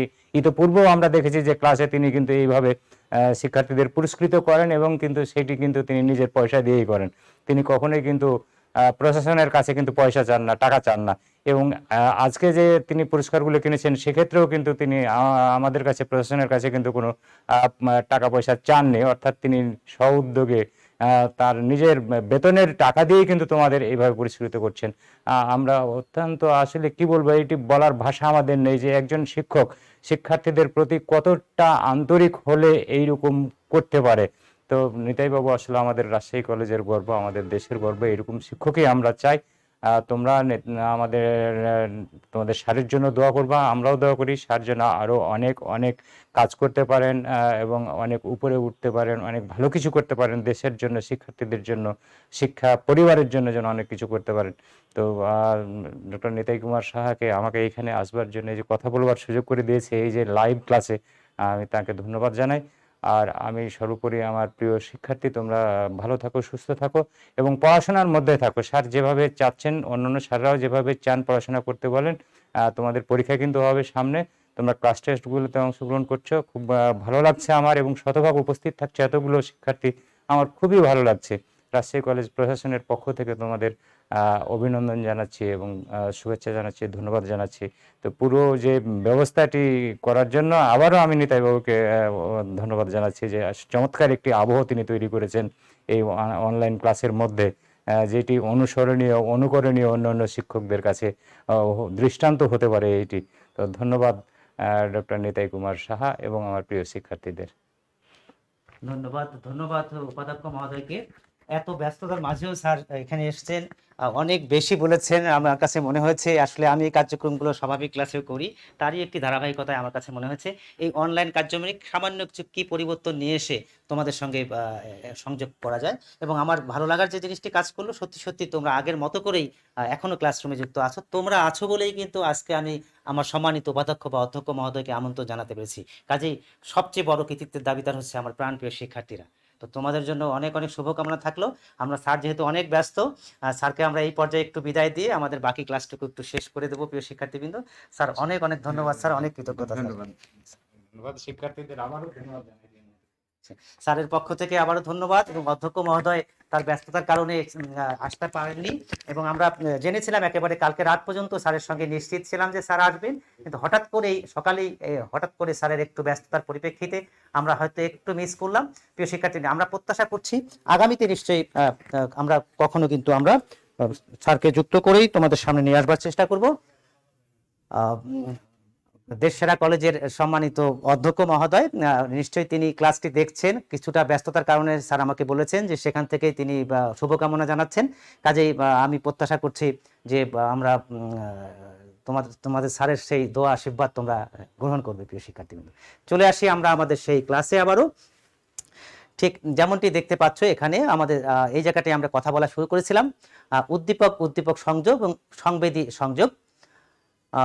প্রিয় শিক্ষার্থীবৃন্দ, উদ্দীপকের সঙ্গে উদ্দীপকের যদি সংযোগ হয় তাহলে শিক্ষণ হয়ে থাকে। কিভাবে উদ্দীপকের সঙ্গে উদ্দীপকের সংযোগ হবে? প্রিয় শিক্ষার্থী, আমরা অনেক সময় বলে থাকি আগুন দেখলে ধোঁয়ার কথা মনে হয়, ধোঁয়া দেখলে পরে আগুনের কথা মনে হয় না। একটা আরেকটি কিন্তু মনে করিয়ে দেয়। এই যে একটা আগুনও একটি উদ্দীপক, আবার ধোঁয়াও কিন্তু একটি উদ্দীপক। এভাবে কিন্তু সংযোগ স্থাপন করতে পারে। প্রিয় শিক্ষার্থীবৃন্দ, আরেকটু যদি ছোট্ট উদাহরণ দেই, উদ্দীপক উদ্দীপক তোমাদের নিশ্চয়ই মনোবিজ্ঞান সাবজেক্টের নাম শুনলে পরে, এবং প্রথম থেকেই যেহেতু তুমি মনোবিজ্ঞানের সঙ্গে একজন শিক্ষকের সঙ্গেই তুমি নামের সঙ্গে পরিচিত, কাজে মনোবিজ্ঞান এবং নিতাই এ দুটি কিন্তু তোমার মধ্যে একটি সংযোগ তৈরি করতে পারে। কারণ হচ্ছে মনোবিজ্ঞান সাবজেক্ট এবং তোমার নিতাই স্যারই শুধুমাত্র প্রথম থেকে এখনো পর্যন্ত তোমার ক্লাস নিয়ে এসেছে। কাজে তুমি কিন্তু মনোবিজ্ঞান একটি উদ্দীপক এবং নিতাই স্যার হচ্ছে একটি উদ্দীপক। এই উদ্দীপকের সঙ্গে উদ্দীপকের তুমি সংযোগ স্থাপন করতে পারছো। মনোবিজ্ঞান equal to Nitai sir equal to মনোবিজ্ঞান। এমনি ভাবে আমরা দেখে থাকি যে উদ্দীপকের সঙ্গে উদ্দীপকের কিন্তু সংযোগ হয়। একটি উদ্দীপক আরেকটি উদ্দীপকের কথা কিন্তু মনে করিয়ে দিতে পারে। প্রিয় শিক্ষার্থীবৃন্দ, একইভাবে যদি আমরা বলি দেশসেরা কলেজ, এরকম একটি নাম শুনলে পরেই তোমার রাজশাহী কলেজের কথা মনে হয়ে যায়। দেশসেরা কলেজ একটি উদ্দীপক, রাজশাহী কলেজ হচ্ছে আরেকটি উদ্দীপক। এই উদ্দীপকের সঙ্গে উদ্দীপকগুলো কিন্তু সংযোগ হয়ে যায়। প্রিয় শিক্ষার্থীবৃন্দ, আবার কখনো কখনো উদ্দীপক প্রতিক্রিয়ার মধ্য দিয়েও সংযোগ হতে পারে। উদ্দীপক হচ্ছে যেমন ধরো যে একটি লাল বাতি জ্বলে উঠলো রাস্তায়, আর সঙ্গে সঙ্গে একটি চলন্ত গাড়ি থেমে গেল, তাহলে লাল বাতিটা হচ্ছে একটি উদ্দীপক আর গাড়ি থেমে যাওয়াটা হচ্ছে একটি প্রতিক্রিয়া। এভাবেও কিন্তু আমাদের কি হয়, উদ্দীপক উদ্দীপকের সঙ্গে সংযোগ হয়, একটি আরেকটি কিন্তু শিক্ষণের কথা মনে করিয়ে দেয়। আবার যদি আবার বলি, এই যে আমি তোমাদেরকে যখনই বলছি একটি প্রশ্ন করছি, এটি একটি উদ্দীপক, আর তুমি প্রতিক্রিয়া হিসাবে তুমি উত্তর দিচ্ছ, সাথে সাথে দ্রুত লেখার সঙ্গে ব্যস্ত হয়ে যাচ্ছ, প্রতিক্রিয়া করছো, এর মধ্য দিয়ে কি হচ্ছে, একটা সংযোগ হচ্ছে এবং তোমার শিক্ষণ হচ্ছে। এই জন্য বলেছে উদ্দীপকের সঙ্গে প্রতিক্রিয়া। উদ্দীপক হচ্ছে আমার কথাগুলো হচ্ছে উদ্দীপক, আর তুমি যে লিখছো অথবা তুমি যে উত্তর দিচ্ছ সেগুলো হচ্ছে প্রতিক্রিয়া। তাহলে এই উদ্দীপক প্রতিক্রিয়ার মধ্য দিয়েও কিন্তু আমাদের সংযোগ হতে পারে, এর মধ্য দিয়ে আমাদের শিক্ষণ হতে পারে। প্রিয় শিক্ষার্থীবৃন্দ, এরপরে আমরা একটু চলে যাই বলবর্ধক বা রেইনফোর্সমেন্ট। বলবর্ধক বলতে আমরা যদি পুরস্কার কি করে থাকে, আমাদেরকে উজ্জীবিত করে, আমাদেরকে কোনো কাজ করতে উৎসাহিত করে। এই যে একটু আগে তোমাদেরকে কি করলাম, আমি অধ্যক্ষ উপাধ্যক্ষ স্যারের মাধ্যমে অনলাইনে তোমাদেরকে ধন্যবাদ জানালাম, অভিনন্দন জানালাম, একটু পুরস্কৃত করলাম। নিশ্চয়ই তোমরা একটু উজ্জীবিত হবে। আমার বিশ্বাস তোমরা যারা শতভাগ ক্লাসে উপস্থিত থাকো, ভবিষ্যতেও কিন্তু তোমরা এটাকে অব্যাহত রাখবার জন্য কিন্তু তোমরা ব্যস্ত থাকবে। আর আমার আরেকটা যারা ভালো কাজ করেছে, কখনো কখনো বলবর্ধক সরাসরি হতে পারে, ঘোষণা দিয়েও হতে পারে, কখনো কখনো কিন্তু পরোক্ষভাবে হতে পারে। যেমন তোমরা শতভাগ ক্লাসে উপস্থিত থাকলে পরে তোমরা যে পুরস্কার পাবে, এটি আমি ক্লাস শুরুতেই কিন্তু ঘোষণা দিয়েছিলাম। এটি যেমন একটি আগে থেকে ঘোষণা দিয়ে তোমার পুরস্কার। আবার ক্লাস পরীক্ষায় অংশগ্রহণ করলে তুমি যে পুরস্কার পাবে, এটি কিন্তু আমি বলিনি, বলেছে যে সারপ্রাইজ পরীক্ষা। তোমরা পরীক্ষাটা দেবে, আমাকে নম্বরটি জানিয়ে দেবে, আমি আমার কাছে নম্বরটি সংরক্ষণ করব। এর পরিপ্রেক্ষিতে তুমি কি করবে, তুমি পুরস্কৃত হবে বা পুরস্কার দেবো বা এরকম একটি অনুষ্ঠানের আয়োজন করব, তা কিন্তু তুমি জানতে না। প্রিয় শিক্ষার্থীবৃন্দ, এটা যখন তুমি পেয়ে গেলা, এই বলবর্ধকটি যখন পেয়ে গেলা, তখন কিন্তু তুমি অনেক বেশি উজ্জীবিত হয়ে গেলা। আর তোমরা এই পরীক্ষার মধ্য দিয়ে নিজেরা মূল্যায়ন করতে গিয়ে আরেকটি অনিষ্টের পরীক্ষাও তোমরা দিয়েছো। আমি এখনো পর্যন্ত তোমাদেরকে বিশ্বাস করতে চাই, তোমরা এই খাতাটি মূল্যায়ন করে বলেছো এবং তোমরা সঠিক নাম্বারটি কিন্তু তোমরা বলেছো। এই আত্মবিশ্বাস নিয়ে কিন্তু তোমাদের সঙ্গে কাজ করছি। প্রিয় শিক্ষার্থীবৃন্দ, যে কথাটি বলছিলাম, বলবর্ধক বা রেনফোর্সমেন্ট কি করে থাকে, আমাদেরকে উজ্জীবিত করে। এই যে উপাধ্যক্ষ মহোদয় স্যার যে কথাগুলো বলে গেলেন, তোমাদেরকে যেমন অনুপ্রাণিত করছে, একজন ক্লাসরুম শিক্ষক হিসেবে কিন্তু আমাকে অনেক বেশি অনুপ্রাণিত করেছে। এগুলো হচ্ছে, এই কথাগুলো একটি পুরস্কার, এগুলো হচ্ছে একটি বলবর্ধক, অথবা বস্তুগত যেসব পুরস্কারগুলো তোমরা একটু আগে দেখলে, পেলে, নিলে, সেগুলো কিন্তু নিশ্চয়ই কতগুলো বলবর্ধক, যা আমাদেরকে কি করে, আমাকে কোনো কিছু শিখতে আমাদেরকে উজ্জীবিত করে, আমাকে তাড়িত করে, একটি প্রেরণা যোগায়। নাম্বার 4 হচ্ছে প্রেষণা বা মোটিভেশন। পেশনা বলতে আমরা বুঝি যে আমাদের শারীরবৃত্তীয় পেশনা এবং সামাজিক পেশনার কথা বলে থাকি। পেশনা এমন একটি শক্তি যা আমাদের কি করে কোনো কাজ করতে উজ্জীবিত করে, হ্যাঁ, কোনো উদ্দেশ্য দ্বারা তাড়িত হয়ে আমাদের ভিতরে যে সক্রিয় বা একটা গতীয় অবস্থা তৈরি হয়, সেটাকে বলে থাকি আমরা পেশনা। আমার ক্ষুধা লেগেছে, তাহলে আমার একটা ক্ষুধা, একটা পেশনা আছে, তাহলে আমাকে কোথাও খাবার খেতে হবে, এটা নিবৃত্ত করতে হবে। আমার কি আছে, আমার ঘুম চলে এসেছে, তাহলে আমাকে ঘুমোতে হবে। এগুলো কিন্তু আমার কতগুলো শারীরবৃত্তীয় পেশনা। আবার কি, আমি স্বীকৃতি পেতে চাই, আমি পরীক্ষায় ভালো রেজাল্ট করতে চাই, আমি দেশের সুনাগরিক হতে চাই, আমি আমার একটা সামাজিক নিরাপত্তা চাই, এগুলো কিন্তু আমাদেরকে পেশনা। এগুলো কি করে থাকে, এগুলো অর্জন করবার জন্যই কিন্তু আমাদের ভেতরে একটি গতি বা তাড়না তৈরি হয়ে যায়, কোনো কাজ করার জন্য আমি উদ্বুদ্ধ হয়ে থাকি। তাহলে পেশনা হচ্ছে সেটি যেটি আমাকে কি করে কোনো কাজ করতে তাড়িত করে, আমাকে উজ্জীবিত করে, আমাকে গতিশীল করে, অথবা সেই কাজটি উদ্দেশ্য সাধন করবার জন্য আমার মধ্যে একটি সক্রিয় অবস্থা তৈরি করে। প্রিয় শিক্ষার্থীবৃন্দ, কাজে কোনো কিছু শিখতে গেলে আমাদের পেশনা থাকতে হবে। আজকে আমি কথা বলে যাচ্ছি, এত কিছু তোমাদের জন্য আয়োজন করছে, কিন্তু তুমি তাড়িত হচ্ছ না, তোমার ভেতরে শিক্ষা লাভ করার ক্ষুধাটা তোমার নাই, তুমি ভালো করে পড়তে চাও না, তোমার এই চাহিদাটি যদি না থাকে, তাহলে কিন্তু সত্যি কোনো কিছু শেখানো যাবে না। কাজে তোমার ভেতরে সেই চাহিদা বা সেই পেশনাটা কিন্তু সবার আগে থাকতে হবে, তারপরেই আমাদের উজ্জীবিত করা সম্ভব। নাম্বার 5 বলেছি অনুশীলন বা প্র্যাকটিস বা রিপিটিশন। অর্থাৎ কোনো কিছু শিখতে গেলে আমাদের কি করতে হয়, একবারই হয় না, এটাকে অনুশীলন করতে হয়, বারবার অনুশীলন করতে হয়। একটি সাইকেল চালাতে গেলেও কিন্তু বারবার আমাদের কি করতে হয়, অনুশীলন করতে হয়। প্রিয় শিক্ষার্থীবৃন্দ, কাজেই শিক্ষণের অন্যতম একটি শর্ত হচ্ছে অনুশীলন। নৈকট্য, কন্টিগুইটি, একটি আরেকটি নিকটে থাকলে, কাছাকাছি থাকলে সেটাকে আমরা বলি নৈকট্য। এবং কোনো কিছু শিখতে গেলে পরেও দুটো শেখার জিনিস যদি একটি আরেকটির খুব কাছাকাছি হয়ে থাকে, নিকটে হয়ে থাকে, তাহলে কিন্তু আমাদের মধ্যে সেটি নৈকট্য স্থাপন করে, এবং নৈকট্য স্থাপনের মধ্য দিয়ে আমরা কিন্তু কোনো কিছু শিখতে পারি। তোমাকে একটি বিষয় পড়ালাম, তার পরিপ্রেক্ষিতে একটি উদাহরণ দিলাম, তুমি দুটোর মধ্যে সুন্দরভাবে খাপ খাওয়াতে পারলে, উদাহরণটা তোমার খুব কাছের মনে হলো, এর মধ্যে দিয়ে কিন্তু শিক্ষণটা ভালো হবে। আর উদাহরণটা যদি অনেক দূরের হয়ে থাকে, তাহলে কিন্তু তোমার মধ্যে কিন্তু সংকট, সেই জায়গাটা কিন্তু তৈরি করতে পারবে না। আবার ধরো যে আমি যেমন তোমাদেরকে পরীক্ষা নিয়েছি, আজকে পরীক্ষা নিলাম, পরীক্ষা নিয়ে আজ থেকে 6 মাস পরে যদি তোমার রেজাল্টটা দেই, তাহলে দূরত্বটা অনেক বেশি হয়ে গেল। এই দূরত্ব না হয়ে যদি আজকে পরীক্ষা নিয়ে পরবর্তী ক্লাসে যদি তোমার ফলাফলটা ঘোষণা করি, অথবা ক্লাসরুমে যদি ফলাফলটি ঘোষণা করি, তাহলে কিন্তু এটা খুব অল্প সময়ের মধ্যে হয়ে যাচ্ছে, খুব নিকটে হয়ে যাচ্ছে। এই নিকটে এই যে পরীক্ষা নেওয়া এবং ফলাফল ঘোষণা করা, এটা যদি অল্প সময়ের ব্যবধানে হয়, সেটাকে বলে আমরা নৈকট্য। এই অল্প সময়ের ব্যবধানে হলে পরে কিন্তু শিক্ষণটা ভালো হবে। আর যদি আমি 2 মাস 6 মাস পরে গিয়ে তোমার ফলাফলটি ঘোষণা করি, পুরস্কার দেই, তাহলে কিন্তু তোমার শিক্ষণটা হবে, কিন্তু আপনাকে কিন্তু কম হবে। এই কারণে বলেছে নৈকট্য, দুটো জিনিসের মধ্যে যত বেশি কাছাকাছি থাকবে, সময়ের ব্যবধান বলি অথবা অন্য জায়গা থেকে ব্যবধান যদি খুব কাছাকাছি হয়, তাহলে কিন্তু আমাদের কি করতে পারে, সেই জিনিসটা শিখতে গেলে আমাদেরকে সুবিধা দিতে পারে। পরিপক্কতা, ম্যাচুরেশন, অর্থাৎ তোমার যদি পদ্ধতিতে পরিপক্কতা না থাকে, শারীরিক ও মানসিক পরিপক্কতা না থাকে, তাহলে কিন্তু তুমি শিখতে পারবে না। যেমন আমি যেভাবে তোমাদেরকে পড়াচ্ছি, তোমরা হচ্ছে একাদশ শ্রেণীর শিক্ষার্থী, ঠিক এভাবে লেকচার মেথডের মধ্য দিয়ে যদি ক্লাস 1 বা ক্লাস 2 এর বাচ্চাদেরকে আমি পড়াতাম, তাহলে কিন্তু ওরা কিন্তু আমার এই লেকচারটি তারা ধরতে পারতো না, তারা ক্যাচ করতে পারতো না, কারণ তাদের এখনো পর্যন্ত সেই শারীরিক মানসিক পরিপক্কতা কিন্তু আসেনি। কিন্তু তোমরা এখন যে লেভেলে আছো, সেই লেভেলের মধ্য দিয়ে আমি দেখে আসলাম গত 2 মাস থেকে, আমি ঠিক যেভাবে লেকচার দিচ্ছি, যেভাবে বোঝাচ্ছি, তোমাদের এই পরিপক্কতার মধ্য দিয়ে তোমরা কিন্তু এটাকে আত্মস্থ করতে পারছো। অর্থাৎ তোমাদের শারীরিক মানসিক যে পরিপক্কতার জায়গাটা, এটা কিন্তু তোমাদের আছে। এই কারণে বলা থাকে, আমি ইচ্ছে করলে পরে যে কোনো কাউকে যে কোনো কিছু শেখাতে পারবো না। আমি কি শেখাতে চাই, আমি আমার একটি 1 বছর বা 2 বছরের একটি শিশুকে আমি সাইকেল চালাতে শেখাতে চাই। তার কি হাত পা গুলো পরিপক্ক হয়েছে? তার মধ্যে কি সেই মানসিক পরিপক্কতা কি তার এসছে? এই যে এতক্ষণ ধরে ক্লাস করবে, এই পরিপক্কতা কি তার মধ্যে আছে? নেই। এই কারণে বলা হয়ে থাকে, আমি 1 বছর 2 বছর বাচ্চার জন্য ঠিক যেভাবে যতটুকু দরকার, তার পরিপক্কতার উপর ভিত্তি করেই কিন্তু আমাকে শেখাতে হবে। ঠিক তোমার পরিপক্কতা যে জায়গাটায় আসছে, এই জায়গাটায় এসে যদি আমি তোমাকে দিয়ে একটি সাইকেল চালাবার অনুশীলন করাই, অথবা এরকম লেভেলের কোনো কিছু করাই, তাহলে কিন্তু সম্ভব, কারণ তোমার হাত পা গুলো এতদিনে কিন্তু পরিপুষ্ট হয়েছে, এবং তোমরা 1 ঘন্টার অনলাইন ক্লাস তোমরা করতে পারো, সেই মানসিক পরিপক্কতা কিন্তু তোমরা অর্জন করেছো। এই যে একটি জায়গা, এটি না হলে কিন্তু শিক্ষণ হবে না। নাম্বার 8 পর্যবেক্ষণ বা অবজারভেশন। আমরা কোনো কিছু শিখতে গেলে এর পিছনে কাজ করে থাকে আমার অনেক সময় অবজারভেশন। আমরা কি করি, দেখে দেখে অনেক কিছু শিখি, যা কিছু আমার আশেপাশে আছে তা দেখে কিন্তু আমার অনেক কিছু আমাদেরকে শিখতে হয়। এই কারণে শিক্ষণের অন্যতম আরেকটি উপাদান হচ্ছে অবজারভেশন বা পর্যবেক্ষণ। নাম্বার 9 মনোযোগ বা অ্যাটেনশন। তোমরা, আমি যত যাই বলি না কেন, রাজশাহী কলেজ যত আয়োজনই করুক না কেন, তোমার যদি সত্যিকার অর্থে আজকের এই ক্লাসের প্রতি মনোযোগটা ঠিক মতো না থাকে, তাহলে কিন্তু আমি জোর করে শেখাতে পারবো না। এই কারণেই মনোযোগ হচ্ছে আরেকটি অন্যতম শর্ত শিক্ষণের। কারণ যখনই যা কিছু শিখতে যাই না কেন, তার ভেতরে তোমার মধ্যে থাকতে হবে সুন্দর একটি মনোযোগ। সুন্দর মনোযোগই তোমাকে সেই জিনিসটা শেখাতে সহায়তা করবে। ব্যক্তি স্বাতন্ত্র্য বা ইন্ডিভিজুয়াল ডিফারেন্স, প্রিয় শিক্ষার্থীবৃন্দ, ব্যক্তি থেকে এক ব্যক্তি থেকে আরেক ব্যক্তির যে পার্থক্য, এটাকে বলে থাকি আমরা ইন্ডিভিজুয়াল ডিফারেন্স। এই পার্থক্য কিন্তু আমাদের আছে, এবং এই পার্থক্য আছে বলেই কিন্তু এক ব্যক্তির শিক্ষণ আরেক ব্যক্তির শিক্ষণ থেকে আলাদা হয়ে থাকে, এবং এটি আমাদের প্রত্যেকটি মানুষকে এটা মানতে হবে। এক পরিবারে 3 জন সন্তান থাকলে পরেও কিন্তু সকল সন্তানের সঙ্গে সকল সন্তানের কিন্তু পার্থক্য আছে। এই কারণে কিন্তু আমি 3 জনকে দিয়ে আমি একটি নির্দিষ্ট পেশায় নিয়ে যেতে চাই, 3 জনকে দিয়ে আমি A+ পাওয়াতে চাই, কিন্তু এটা ভাবতে হবে 3 জনের মধ্যে কিন্তু একই রকম গুণ বা বৈশিষ্ট্য নেই। কাজে 3 জনকে আমি একই মাত্রায় কিন্তু একভাবে তৈরি করতেও আমার পক্ষে সম্ভব হবে না, কারণ ব্যক্তি ব্যক্তি পার্থক্য আছে। এটা না বুঝেই যদি আমি মনে করে থাকি যে আমার বড় সন্তানটি যেমন রেজাল্ট করেছে, দ্বিতীয় এবং তৃতীয় সন্তানটিকে একই রকম করতে হবে, এটি কিন্তু আমাদের এই বিজ্ঞান এই কথা বলে না। ব্যক্তি স্বাতন্ত্র্যের পরিপ্রেক্ষিতে পার্থক্য আছে, কাজে ব্যক্তি ব্যক্তি পার্থক্য হবেই। আজকের এই ক্লাসটি তোমরা করছো, আমার বিশ্বাস তোমরা অনেকেই হয়তো পুরোপুরি বুঝে যাচ্ছ, কেউ কেউ হয়তো একটু মাঝারি মাত্রায় বুঝে যাচ্ছ, কেউ হয়তো একটু কম বুঝতে পারছো। এটাই হচ্ছে ব্যক্তি থেকে ব্যক্তি স্বাতন্ত্র্য, প্রিয় শিক্ষার্থীবৃন্দ। তবে এই জায়গাটা একটু বলি, যে একটু কম শিখতে পারছো তে যদি একটু বেশি অনুশীলন করো, যে মাঝারি শিখছো যদি মাঝারি মাত্রায় একটু অনুশীলন করো, আর যে অনেক বেশি বুঝে গেছে তার যদি অপেক্ষাকৃত কম অনুশীলন হয়, তাহলে কিন্তু একটা ব্যালেন্স বা একটা ভারসাম্য একটা অবস্থা চলে আসে। অর্থাৎ ব্যক্তি ব্যক্তি স্বাতন্ত্র্য থাকবেই, এর মধ্য দিয়ে কিন্তু আমাদেরকে চলতে হয়। এই কারণে বলেছি শিক্ষণের এই ব্যাপারটা আমাদেরকে বিবেচনায় রাখতে হয়।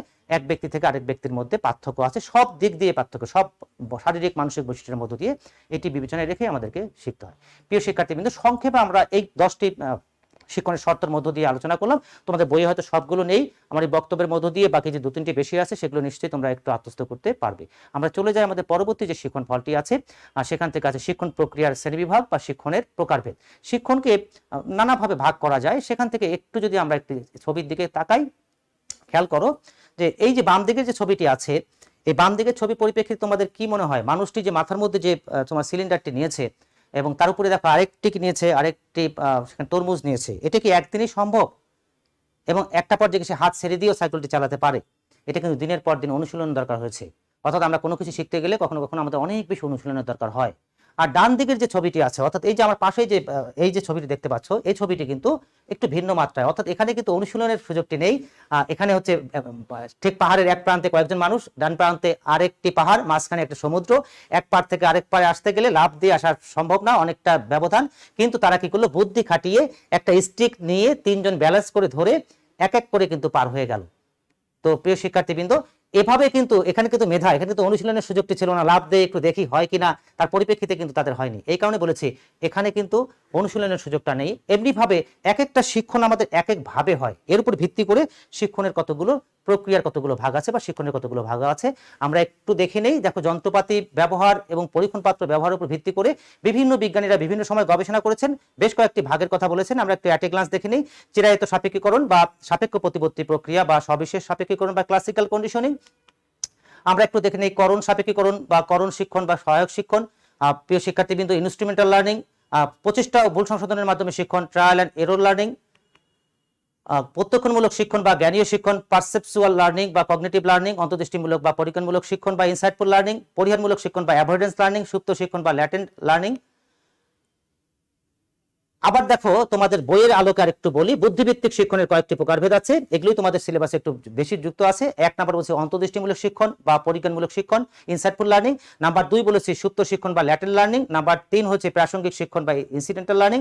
নাম্বার 4 হচ্ছে অনুকরণ এবং মডেলিং, ইমিটেশন অ্যান্ড মডেলিং। প্রিয় শিক্ষার্থীবৃন্দ, এই 4টিকে বলেছি আমরা বুদ্ধিভিত্তিক শিক্ষণ। তাহলে এগুলো কিন্তু ওখানেও কয়েকটি আছে। প্রিয় শিক্ষার্থীবৃন্দ, আমরা একটু চেষ্টা করব আমাদের একটু আলোচনা করবার। সবার প্রথমে যেটি আছে সেটি হচ্ছে চিরায়ত সাপেক্ষীকরণ, অথবা আমরা বলতে পারি এটাকে ক্লাসিক্যাল কন্ডিশনিং। নাম থেকে কি বোঝা যায় প্রিয় শিক্ষার্থীবৃন্দ? ক্লাসিক্যাল, আমরা বলি না যে ক্লাসিক্যাল মিউজিক অর্থাৎ প্রাচীন, পুরাতন, একেবারে আদি, একেবারে মৌলিক, ঠিক সেই জায়গাটাকে বলে থাকি আমরা ক্লাসিক্যাল। ঠিক সাপেক্ষীকরণের ক্ষেত্রে এরকম একেবারে প্রাথমিক পর্যায়ে, প্রথম পর্যায়ে মৌলিক বা একেবারে চিরায়ত বা প্রাচীন, সেই সাপেক্ষীকরণটাকে বলে থাকি আমরা চিরায়ত সাপেক্ষীকরণ বা ক্লাসিক্যাল কন্ডিশনিং। তাহলে চিরায়ত কথাটা আমরা বুঝলাম, পুরাতন, প্রাচীন, মৌলিক, একেবারে ভিত্তি। সাপেক্ষীকরণ কি, এটা কি আমরা জানি? একটা সাপেক্ষে আরেকটি হয়। কিভাবে একটি সাপেক্ষে আরেকটি হয় সেটি একটু ঘটনা আমরা একটু যদি দেখতে চাই, তাহলে একটু দেখতে পাচ্ছ এখানে যে একটি কুকুর এবং একটি ঘন্টার ছবি দেখতে পাচ্ছ প্রিয় শিক্ষার্থীবৃন্দ। এই কুকুরটি, আমরা জানি যে কুকুরের সামনে যদি খাবার আসে তাহলে খুব সঙ্গতভাবে তার মুখ দিয়ে একটু লালা আসবে, এটাই খুব স্বাভাবিক। কিন্তু ঘন্টা বাজলে পরে কি লালা আসবার কথা? নিশ্চয়ই লালা আসবার কথা না। কিন্তু আমরা এই ঘন্টা এবং এই খাবার, এই দুটোকে এমনভাবে এই কুকুরটির সামনে উপস্থাপন করা হবে, একটা পর্যায়ে গিয়ে দেখা যাবে যে ঠিক খাদ্যের পরিপ্রেক্ষিতে যেমন লালা নিঃসরণ হতো, একটা পর্যায়ে গিয়ে শুধুমাত্র এই ঘন্টার পরিপ্রেক্ষিতে কিন্তু সে লালাটি নিঃসৃত হচ্ছে। প্রিয় শিক্ষার্থীবৃন্দ, সেই জায়গা থেকে আমরা একটু দেখে নিতে চাই এই চিরায়ত সাপেক্ষীকরণ মতবাদটি যিনি দিয়েছেন তিনি একজন রাশিয়ান শারীরবিদ আইভান প্যাভলভ, এবং এটি মৌলিক প্রথম, এই কারণে এটাকে বলেছে চিরায়ত। 1890 সালে তিনি এই ধারণাটি প্রচলন করেন এবং এই ধারণার পরিপ্রেক্ষিতে তিনি 1904 সালে কিন্তু নোবেল পুরস্কারে ভূষিত হন। খুব বিখ্যাত একটি আবিষ্কার এটি, শুধুমাত্র মনোবিজ্ঞানের ক্ষেত্রে না, চিকিৎসা বিজ্ঞান থেকে শুরু করে আমাদের দৈনন্দিন জীবনের বিভিন্ন ক্ষেত্রে আমাদের এই সাপেক্ষীকরণের কিন্তু ব্যবহার রয়েছে। আমরা সংক্ষেপে যদি একটু সেই আইভান প্যাভলভ যে পরীক্ষণটি করেছিল একটু যদি বলতে চাই, তাহলে দেখবে যে সে একটি কুকুর নিয়েছিল, একটি ক্ষুধার্ত কুকুর, এবং ক্ষুধার্ত কুকুরকে একটি গবেষণাগারে নিয়ে আটকিয়ে রেখেছিল, এবং সে যে কাজটি করেছিল, এই কুকুরটি ক্ষুধার্ত এবং কুকুরটির গাল কেটে একটি পাইপ তার যেখান থেকে লালা নিঃসৃত হয় সেখানে যুক্ত করে দিয়েছিল, আরেকটি পাইপের প্রান্তে একটি বোতলের সঙ্গে যুক্ত করেছিল। তিনি যে কাজটি করলেন, এই কুকুরটিকে নিয়ে তিনি প্রথমে একটি কাজ করলেন, প্রথমে শুধু ঘন্টা বাজালেন এবং এর পরিপ্রেক্ষিতে দেখলেন কুকুরটি এদিক ওদিক তাকায়, শুধু এরকম প্রতিক্রিয়াই করে বা একটু ভয় পায় বা একটু এদিক ওদিক তাকাতে থাকে। এরপরে তিনি যে কাজটি করলেন, ক্ষুধার্ত কুকুর এরপরে যখন খাবারটি তার সামনে নিয়ে আসলো, দেখলো খাবার দেখার পরিপ্রেক্ষিতে তার মুখ দিয়ে লালা চলে এসছে, এবং খাবার খাবে যখন তখন তার লালা চলে আসলো, এটি তিনি লক্ষ্য করলেন। এবং খাবারটি পাওয়ার ঠিক আগ মুহূর্তে যে লালাটা নিঃসৃত হলো সেটি একটি বোতলে গিয়ে সেই টিউবের মধ্য দিয়ে একটি বোতলের অন্য জায়গায় গিয়ে সেখানে যুক্ত হয়ে গেল। এক প্রান্ত ছিল হচ্ছে এই গালের একটি এখান থেকে লালাগ্রন্থির সঙ্গে, আর টিউবের আরেকটি প্রান্ত ছিল একটি বোতলের মধ্যে। তিনি লক্ষ্য করলেন মাংসের পরিপ্রেক্ষিতে তার লালা এসছে, এবং এরপরে তিনি যে কাজটি করলেন, এই কুকুরটিকে নিয়ে বেশ কয়েকদিন ধরে তিনি গবেষণা কার্যক্রম চালালেন। অর্থাৎ কুকুরটি গবেষণাগারে নিয়ে আসার পরেই তিনি পরের দিন থেকে আবার করলেন, প্রথমে ঘন্টা বাজান, তার পরিপ্রেক্ষিতে এদিক ওদিক তাকায়, আর এর পরিপ্রেক্ষিতে লালা টালা কোনো কিছু তিনি দেখতে পাচ্ছেন না। এরপরে যখন খাবারটি আসে, তার লালা আসে এবং লালাটি গিয়ে একটি বোতলের মধ্যে জমা হয়। এভাবে তিনি পরের দিন আবার ঘন্টা বাজালেন, আবারও সেই খাবার দিলেন, দেখলেন যে লালা নিঃসৃত হচ্ছে। উনি লক্ষ্য করলেন খাবারের পরিপ্রেক্ষিতে লালা আসছে। এভাবে বেশ কয়েকদিন চলার পরে উনি একটা পর্যায়ে গিয়ে কি করলেন, ঘন্টা দেন, একটু পরেই তো সেই খাবারটি আসে। উনি যে কাজটি করলেন, কয়েকদিন পরে এসে ঘন্টাটি বাজালেন, খাবারটি দিলেন না, এবং ঘন্টাটি বাজিয়ে একটু অপেক্ষা করে দেখলেন সত্যি সত্যি সেই লালা নিঃসৃত হয়ে সেই বোতলে জমা হচ্ছে, ঠিক যে পরিমাণ যেভাবে লালা খাদ্যের পরিপ্রেক্ষিতে হতো। অর্থাৎ প্রথমে কিন্তু ঘন্টা দিলে পরে তার লালা নিঃসৃত হতো না, পরবর্তীতে ঘন্টা এবং কি করলেন তিনি, খাবার দুটো একসঙ্গে বেশ কয়েকদিন অনুশীলন করার পরে একটা পর্যায়ে গিয়ে শুধুমাত্র ঘন্টা বাজালেন, তার পরিপ্রেক্ষিতে তার লালা চলে আসলো। এ থেকে তিনি সিদ্ধান্তে আসলেন যে আগে যে কাজটি সেই খাবার বা মাংসের টুকরো দিয়ে হতো, পরবর্তীতে শুধুমাত্র ঘন্টা বাজালেই তার মুখ দিয়ে লালা নিঃসৃত হচ্ছে। অর্থাৎ আগে খাদ্য দিয়ে যে কাজটি হতো, পরবর্তীতে শুধুমাত্র ঘন্টা দিয়ে সেই কাজটি হয়। অর্থাৎ পরবর্তীতে তিনি গবেষণাগারে ক্ষুধার্ত কুকুরটি নিয়ে আসেন, শুধুমাত্র ঘন্টা বাজান, তিনি মাংস বা খাবার খরচ করেন না। তার উদ্দেশ্য হচ্ছে লালা নিঃসৃত হয় কিনা, সত্যি সত্যি লালা নিঃসৃত হচ্ছে। এখান থেকে তিনি সিদ্ধান্তে আসলেন আগে যেটা ঘন্টা দিয়ে হতো না, খাদ্য দিয়ে হতো, পরবর্তীতে সেই খাদ্যটাকে বাদ দিয়ে শুধুমাত্র ঘন্টার পরিপ্রেক্ষিতে লালা নিঃসৃত হচ্ছে। একটা সাপেক্ষে হলো, আগে যেটা খাদ্য দিয়ে হতো এখন সেটি ঘন্টা দিয়ে হয়। এই যে একটা সাপেক্ষে আরেকটি হচ্ছে, এটাকে বলা হয় থাকে সাপেক্ষীকরণ। আগে যেটা খাদ্য দিয়ে হতো লালা নিঃসৃত, এখন সেটি ঘন্টার মধ্য দিয়ে হয়। প্রিয় শিক্ষার্থীবৃন্দ, তো সেই জন্যই বলেছি আমরা পূর্বে যে প্রতিক্রিয়াটি একটি স্বাভাবিক উদ্দীপক দ্বারা সৃষ্টি হতো, স্বাভাবিক উদ্দীপক মানে হচ্ছে খাদ্য, পরবর্তীতে কি হয়, এই স্বাভাবিক খাদ্যের পরিবর্তে যদি একটি বিকল্প উদ্দীপক অথবা সেই যে ঘন্টা ধ্বনি এটা দেওয়ার পরিপ্রেক্ষিতেই সেই স্বাভাবিক উদ্দীপকটার মতো করে যদি প্রতিক্রিয়াটি করে, অর্থাৎ ঘন্টার পরিপ্রেক্ষিতে যদি লালা আসে, তখন আমরা বলি এটাকে সাপেক্ষীকরণ, একটা সাপেক্ষে আরেকটি চলে আসা। প্রিয় শিক্ষার্থীবৃন্দ, সেখান থেকে তোমাদের একটু সংক্ষেপে একটু এভাবে ধরিয়ে দেই। অসাপেক্ষ উদ্দীপক, সেটাকে আমরা বলি স্বাভাবিক উদ্দীপক, সেটা হচ্ছে খাদ্য, আর স্বাভাবিক প্রতিক্রিয়া হচ্ছে লালা নিঃসৃত। খাদ্য পেলে পরে লালা নিঃসৃত হবে, এটাই তো খুব স্বাভাবিক। প্রিয় শিক্ষার্থীবৃন্দ, তো সেই জায়গা থেকে সাপেক্ষ উদ্দীপক কোনটাকে বলেছি, সাপেক্ষ উদ্দীপক বলেছে ঘন্টা ধ্বনি এবং বাঁশি। স্বাভাবিক প্রতিক্রিয়া হচ্ছে এদিক ওদিক তাকানো, সজাগ হওয়া। সাপেক্ষ প্রতিক্রিয়া হচ্ছে লালা নিঃসরণ। নিশ্চয়ই আমার এই কথার পরিপ্রেক্ষিতে তুমি খুব বেশি কিছু ধরতে পারলে না, দুটো জিনিস আগে একটা ধরে নাও। অসাপেক্ষ উদ্দীপক যেটা বলেছে সেটা হচ্ছে আমাদের খাদ্যটা, প্রিয় শিক্ষার্থী। আর সাপেক্ষ উদ্দীপক কোনটা, সাপেক্ষ উদ্দীপক হচ্ছে আমাদের কোনটা, সেই যে ঘন্টা ধ্বনি অথবা বাঁশি যে শব্দটা, এটা সাপেক্ষ উদ্দীপক। তাহলে অসাপেক্ষ উদ্দীপক, এটার আরেকটা নাম বলেছি স্বাভাবিক উদ্দীপক, খাদ্য। তো স্বাভাবিক উদ্দীপকের পরিপ্রেক্ষিতে স্বাভাবিক প্রতিক্রিয়া কি হবে? খাদ্য হলে পরে তো স্বাভাবিক প্রতিক্রিয়া লালা আসবে, ঠিক তেমনটি উপরে লেখা আছে, দেখতে পাচ্ছ এখানে স্বাভাবিক উদ্দীপকের পরিপ্রেক্ষিতে লালা এসছে। আর যদি আমার এই সাপেক্ষ উদ্দীপক দিয়ে প্রথমে কি হতো, সাপেক্ষ উদ্দীপক দিলে ঘণ্টাধ্বনি, তাই না প্রিয় শিক্ষার্থীবৃন্দ? সাপেক্ষ বলেছি। তা স্বাভাবিক প্রতিক্রিয়া কি? ঘণ্টাধ্বনিরও একটি স্বাভাবিক প্রতিক্রিয়া আছে, সেটা হচ্ছে এদিক ওদিক তাকানো, সজাগ হওয়া। কিন্তু শেষে এসে কি হলো প্রিয় শিক্ষার্থী, খেয়াল করেছো? সেই সাপেক্ষ উদ্দীপকের পরিপ্রেক্ষিতে কি হলো? লালা নিঃসৃত হচ্ছে, দেখেছো? সাপেক্ষ উদ্দীপক। আগে দেখো স্বাভাবিক উদ্দীপক দিয়েও কিন্তু লালা নিঃসৃত হতো, স্বাভাবিক প্রতিক্রিয়া। আবার এখানে সাপেক্ষ প্রতিক্রিয়াও কিন্তু লালা, দুইবারই কিন্তু লালা আসছে। তাহলে একবার আসছে স্বাভাবিক উদ্দীপক দিয়ে, খাদ্য দিয়ে, আরেকবার আসলো সাপেক্ষ উদ্দীপক ঘণ্টাধ্বনি দিয়ে। এই যে একটা সাপেক্ষে আরেকটি করা, এটাকে বলেছি আমরা সাপেক্ষীকরণ বা চিরায়ত সাপেক্ষীকরণ। প্রিয় শিক্ষার্থীবৃন্দ, আর একটু প্রথম ছবিটার দিকে একটু খেয়াল করো, দেখো লেগেছে আনকন্ডিশনাল স্টিমুলাস। খাদ্য পরিপ্রেক্ষিতে একদম উপরে দেখো, এখানে দেখো উপরে খাদ্যের পরিপ্রেক্ষিতে কি আসছে? লালা আসছে, এটা খুব স্বাভাবিক। এরপরে দেখো বাসির পরিপ্রেক্ষিতে এদিক ওদিক তাকিয়েছি, আর কিছু হয়নি। এরপরে একটু নিচের দিকে তাকাও, এখানে দেখো খাদ্য আর বাসি দুটো একসঙ্গে, বাসি বলতে ঘণ্টাধ্বনি, লালা এসছে। এই লালাটা আমরা কি ধরে নেই? আমরা ধরে নিতে চাই এটা খাদ্যের পরিপ্রেক্ষিতে এসছে, তাই না প্রিয় শিক্ষার্থী? এরপরে যখন দেখলাম শুধুমাত্র বাঁশি বাজালে পরেও বেশ কয়েকদিন পরে যখন লালা চলে আসতেছে কুকুরের, তখন আমরা ধরে নেই হ্যাঁ এই ঘন্টা, এই বাঁশিটি সাপেক্ষীকরণ হয়ে গেছে। আগে যে খাদ্য দিয়ে, প্রথম চিত্রে খাদ্য দিয়ে যেটি হতো, পরবর্তীতে বাঁশি দিয়ে সেই কাজটি হয়। প্রথম যে ছবিটি আছে এই ছবিটি এবং একদম কোনাকুনি যে ছবিটি দেখতে পাচ্ছ, এটা কিন্তু কুকুরের ছবিটা একইভাবে লালা নিশ্চিত হচ্ছে। আগে ঘন্টা দিয়ে যে কাজটি হতো, লালা নিশ্চিত যেভাবে হতো, পরবর্তীতে ঘন্টার পরিপ্রেক্ষিতে কিন্তু একইভাবে হচ্ছে। এটাকেই বলেছি আমরা সাপেক্ষীকরণ। মাঝখানে আমাদের দুটো কাজ করে আসতে হয়েছে, ঘন্টা এবং বাঁশি বাজাতে হয়েছে। প্রিয় শিক্ষার্থীবৃন্দ, সংক্ষেপে আমরা এভাবে একটু কথা গেলাম। এর পরিপ্রেক্ষিতে আরো কিছু কথা আছে, আমরা নিশ্চয়ই পরবর্তী ক্লাসে এই বাকি কথাগুলো বলেই তোমাদের সঙ্গে সংযোগ করাবো পরবর্তী শিখন ফলের দিকে। আমরা এই সংজ্ঞাটাই একটু আগে বলে আসলাম। পূর্বে যে প্রতিক্রিয়াটি একটি স্বাভাবিক উদ্দীপক দ্বারা সৃষ্টি করা হতো, স্বাভাবিক উদ্দীপকের সঙ্গে অন্য একটি নিরপেক্ষ উদ্দীপক জুড়ে দেওয়ার ফলে নিরপেক্ষ উদ্দীপকটি সেই প্রতিক্রিয়াটি করতে সক্ষম হয়। প্রিয় শিক্ষার্থীবৃন্দ, একটু তোমাদের বুঝতে একটু সমস্যা হয়ে যাবে, আমি একটু দ্রুত বললাম যেহেতু। আমি পরবর্তী ক্লাসে আরেকটু এটা আলোচনা করে আমি পরবর্তী শিখন ফলের দিকে যাব। এই ফাঁকে তোমাদের একটু এগুলো নিশ্চয়ই আমি পরবর্তী ক্লাসে তোমাদেরকে একটু বলার চেষ্টা করব। উদ্বিগ্ন হওয়ার কোনো কারণ নেই, এই জায়গাগুলো খুব সংক্ষেপে একটু বলার চেষ্টা করব। নিশ্চয়ই এই পয়েন্টগুলো এর মধ্যে আছে, এগুলো ব্যাখ্যা তোমাদের কাছে একদম স্পষ্ট হয়ে যাবে। খুব মজার একটি পরীক্ষণ। আমরা একটু মূল্যায়ন পর্বে চলে যাই, তোমরা একটু রেডি? আমরা ক্লাসটা শেষের দিকে চলে আসছি, তোমরা একটা দেখো প্রশ্ন চলে আসবে, বহু নির্বাচনী প্রশ্ন। আমি একটু তোমাদের কাছ থেকে উত্তর পেতে চাই, তোমরা খুব দ্রুত একটু উত্তর দেবে।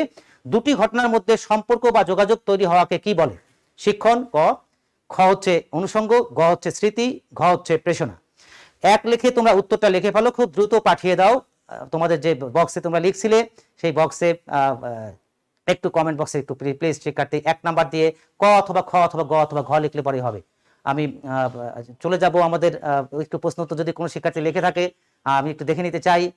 দেখি একের কোনটা উত্তর লিখেছে এ পর্যন্ত আমি দেখতে পাচ্ছি না এখনো পর্যন্ত। অনেক শিক্ষার্থীরা যুক্ত হয়েছো, রোল দিয়েছো, অনেক ধন্যবাদ প্রিয় শিক্ষার্থীবৃন্দ। যদি কোনো শিক্ষার্থী উত্তর দিয়ে থাকো, আমি অসাপেক্ষ উদ্দীপক কি বলেছো? অসাপেক্ষ উদ্দীপকটাই খাদ্য প্রিয় শিক্ষার্থীবৃন্দ। আরো পরবর্তী ক্লাস আরো ব্যাখ্যা করব। একজন শিক্ষার্থী প্রশ্ন করেছো, যা খাদ্য সেটাকে বলেছি খাবার, সেটাকে বলে অসাপেক্ষ। কোনো শিক্ষার্থী যদি প্রশ্নের উত্তর দিতে পেরে থাকো খুব দ্রুততার সঙ্গে, প্রশ্নের 1 নাম্বার প্রশ্নের উত্তরটা কোনটা হবে? কারণ হচ্ছে অনলাইনে আসতে একটু সময় লাগে, তোমাদের উত্তর দিতে একটু সময় লাগছে হয়তো বা। 1 নাম্বার প্রশ্নের উত্তর যদি কোনো শিক্ষার্থী পেরে থাকে তোমরা উত্তরটা তোমরা দেবে। আমি পেয়ে যাব, হয়তো খুব শীঘ্রই হয়তো পেয়ে যাব, তোমরা লেখার জন্য হয়তো ব্যস্ত আছো। একের আশফিকা বিনতে আজিজ উত্তর দিয়েছে, আনোয়ারুল ইসলাম উত্তর দিয়েছে, সঠিক উত্তরই দিয়েছে। আশফিকা বিনতে আজিজ উত্তর দিয়েছে, অনেক ধন্যবাদ। অর্ণব উত্তর দিয়েছে, শিব মু উত্তর দিয়েছে, লামিয়া কুইন উত্তর দিয়েছে, সুমাইয়া খাতুন উত্তর দিয়েছে, এবং সবাই জান্নাতুল ফেরদৌস, অনেক ধন্যবাদ। তোমরা সবাই বি উত্তর দিয়েছো। আব্দুল মমিন উত্তর দিয়েছে, মেহরুন্নেসা তুলি উত্তর দিয়েছে, অনেক অনেক ধন্যবাদ। সিফাত উত্তর দিয়েছে, ধন্যবাদ। আমরা পেয়ে গেলাম 1 নাম্বার। চলে যায় আমাদের পরবর্তী যে প্রশ্নটি আছে সেই প্রশ্নের উত্তরে প্রিয় শিক্ষার্থীবৃন্দ। স্লাইডটি পরিবর্তন হচ্ছে না,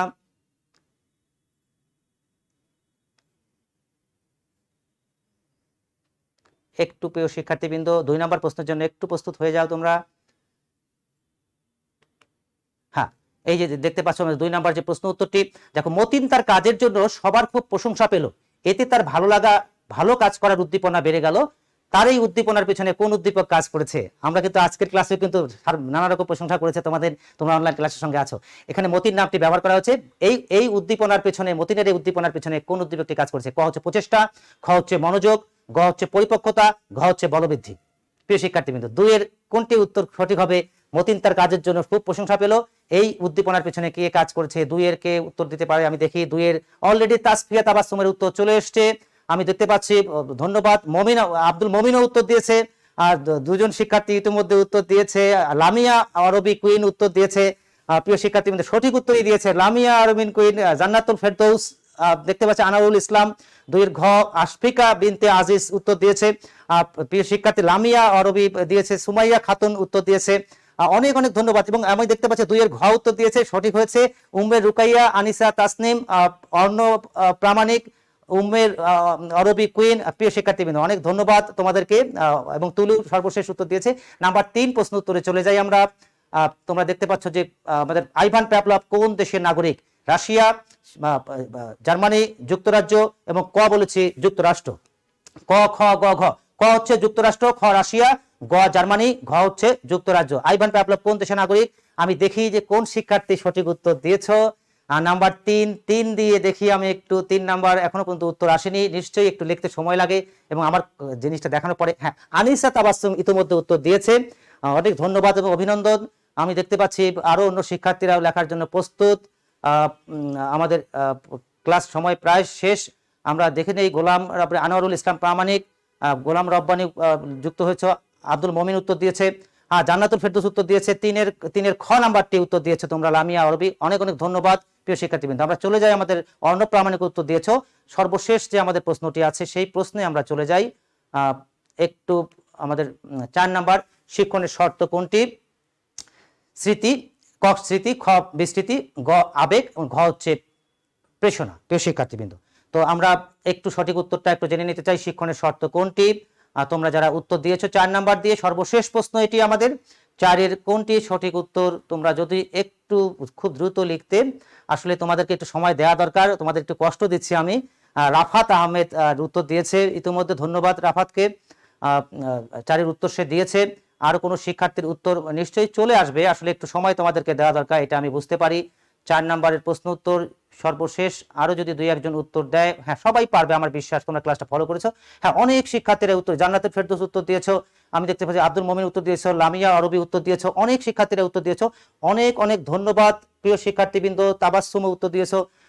এই ছিল আমাদের 4টি প্রশ্নের মধ্য দিয়ে তোমাদেরকে একটু সংক্ষেপে মূল্যায়ন করবার চেষ্টা। আমরা একেবারে যেটা আলোচনা করলাম, পরবর্তী ক্লাসে নিশ্চয়ই এই অধ্যায়ের হবে, সেখানে একটু আলোচনা করব। তোমাদের যদি অন্য কোনো প্রশ্ন থাকে, আমি একটি প্রশ্ন দেখেছিলাম শুধুমাত্র, তোমাদের ছিল অসাপেক্ষ উদ্দীপক কি। এরপরে যদি তোমাদের কোনো প্রশ্ন থাকে তোমরা প্রশ্ন কমেন্ট বক্সে করে রাখো, আমি নিশ্চয়ই পরবর্তী ক্লাসে তোমাদের সেই প্রশ্নের উত্তরগুলো দিতে চাই। একটু কি দেখানো যাবে কোনো প্রশ্ন আছে কিনা? একটু যদি দেখানো যেত, আমি সর্বশেষ কোনো প্রশ্ন তোমাদের, আমি যা কিছু আজকে পড়ালাম তার পরিপ্রেক্ষিতে কোনো প্রশ্ন, একজন অসাপেক্ষ বলবৃদ্ধি উত্তরগুলো উত্তর দিয়েছে, সবই উত্তর দেখতে পাচ্ছি। কোনো প্রশ্ন যদি তোমাদের থাকে তোমরা নিশ্চয়ই প্রশ্ন করো, আমি দেখতে পাচ্ছি স্ক্রিনে তোমাদের প্রশ্নগুলো চলে এসেছে, কিন্তু প্রশ্ন বাস্তবে নেই।